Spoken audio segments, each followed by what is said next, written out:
friends, welcome back to the Project Prepare online classroom. I'm Miss Celia, and today we're going to talk about the brain. July 7th is our date today, and the course is going to be called The Brain 101. What is the brain? What are the parts of the brain, and what do they do? The brain is about 3 to 4 pounds, and when you touch it, it feels like a sponge, but we'll never get to touch our brains because they are protected by our thick skulls and our heads right here. The brain is connected directly to the spinal cord, which goes down our back, and it is the direct hub of the nervous system. Fun fact, our brain is the only organ that's actually named itself. The nervous system is what the brain controls, and that's what connects us to our body, and it controls our entire body. When we want to move our hands to wave, hello. When we want to use our taste buds to taste some yummy food, our eyes to look around the room, it is our nervous system that sends signals to and from our brain and our muscles to make these things work for us. Messages in our nervous system are sent through our nerves, which are long strings of neurons. Neurons are small cells that look like this. This is a lot bigger, of course. This is what a neuron looks like. And they are shaped a little funny, but that is because these neurons will connect with other neurons to transmit signals and communicate. So we have our neuron right here. These connecting ports are called dendrites.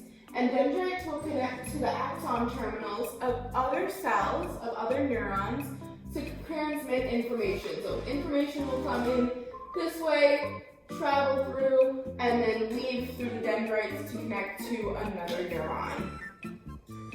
Neurons communicate by exchanging something called a neurotransmitter. And a neurotransmitter is a chemical that causes some kind of reaction in our brain to make us feel a certain type of way. So for example, adrenaline is a neurotransmitter, and adrenaline triggers our fight or flight reaction. So for example, when you go on a roller coaster and you feel yourself going down a big drop, your adrenaline is kicking in. That's why some people are called adrenaline junkies. They like the feeling of being aroused and like they have something to do. They feel very energetic.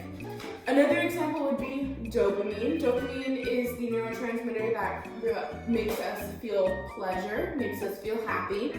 And the GABA neurotransmitter is calming. So when we have an anxiety attack, the GABA neurotransmitter needs to be released in order to calm us down.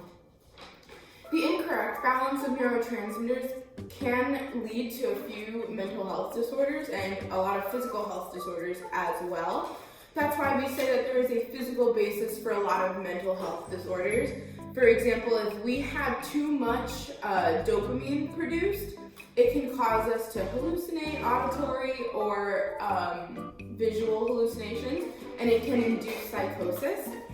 Or a lack of a neurotransmitter, such as serotonin, a lack of serotonin may be contributing to the depression in somebody.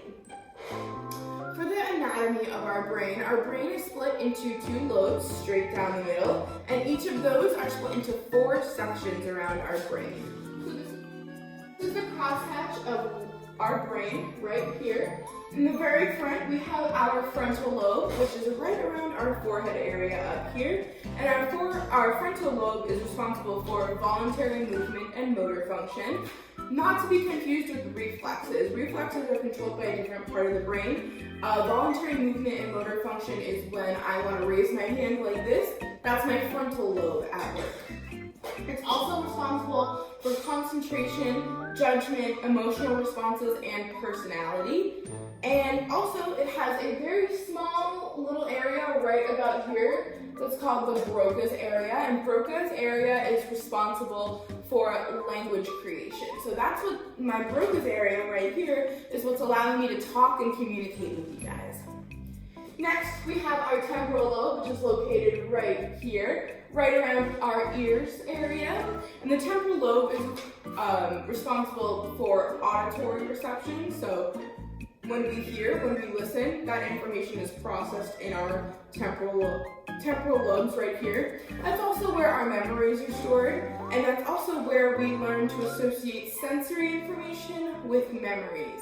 So for example, if you smell apple pie and you automatically think of July 4th in 2007 when your dad made the best apple pie you've ever had in your whole life, that's because your temporal lobe now associates the smell of apple pie with that specific memory.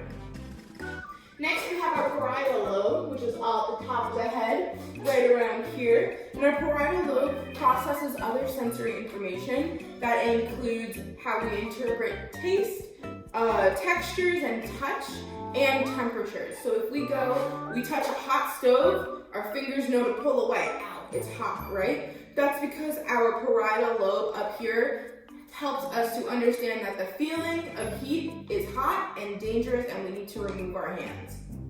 And then finally, we have the occipital lobe, which is right here in the back of our brain, right about here. The occipital lobe is responsible for receiving, understanding, and processing what our eyes see. So visual stimuli is the most important thing that our occipital lobe is responsible for. That's why if someone falls off of a skateboard or a bike and they bang the back of their head, they bang back here, their vision might be a little bit warped and dizzy.